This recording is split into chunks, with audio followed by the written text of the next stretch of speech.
Assalamualaikum warahmatullahi wabarakatuh. Pembelajaran Bahasa Indonesia bersama Ibu Sufiati SPD, Guru SMP Negeri 3 Batang Anai. Unsur pembangun cerpen atau unsur intrinsik. Kompetensi dasar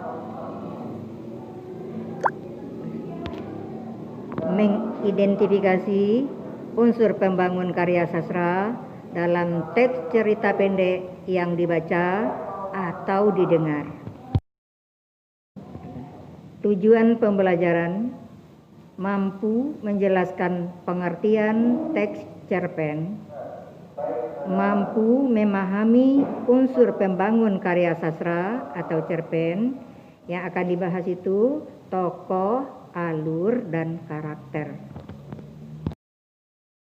Pengertian cerpen yaitu menceritakan suatu kisah yang dialami oleh tokoh dengan berbagai konflik dan terdapat penyelesaian atau solusi masalah yang dihadapi. Anak-anak, kita masuk kepada unsur pembangun cerpen. Yang pertama, tokoh, yaitu pelaku atau pemeran dalam sebuah cerpen yang Ananda mungkin lebih mengenalnya dengan lakon. Yang kedua, alur. Alur yaitu bagaimana peristiwa itu berkesinambungan yang disebut dengan jalan cerita. Yang ketiga, karakter.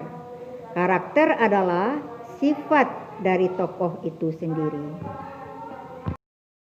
Ada 4 jenis tokoh dalam cerpen.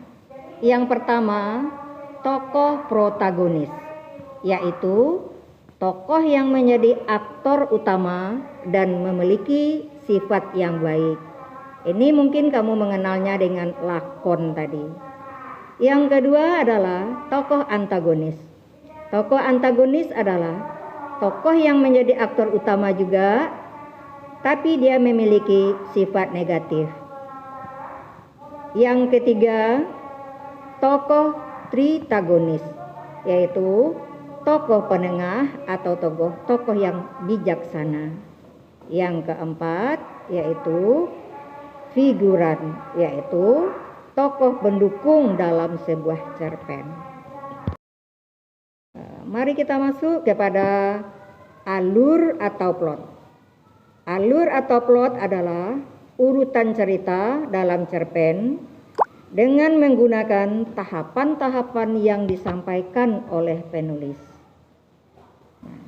Alur ini dapat kita bagi atas beberapa.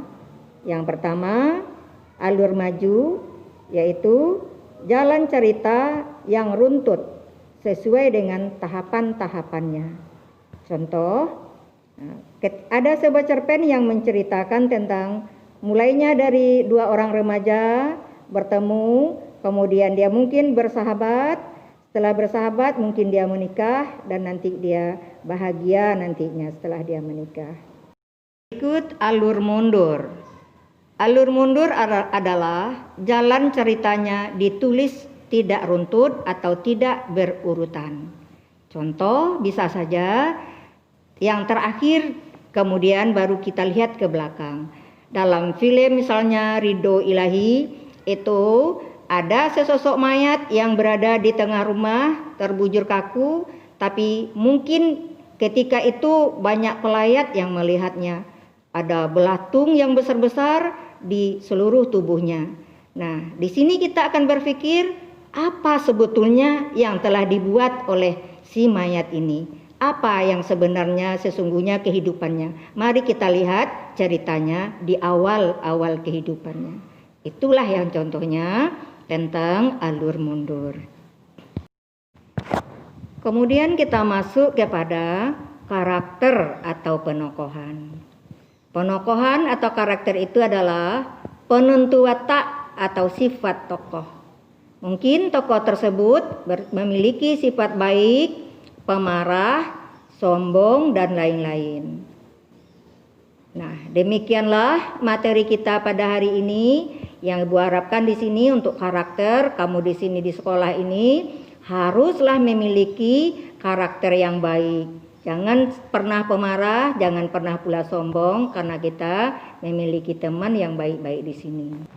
Dan untuk tugas berikut, kerjakan, baca cerpen indahnya persahabatan. Silakan nanti tugas itu dibuat dan dikirimkan ke sekolah. Terima kasih. Assalamualaikum warahmatullahi wabarakatuh.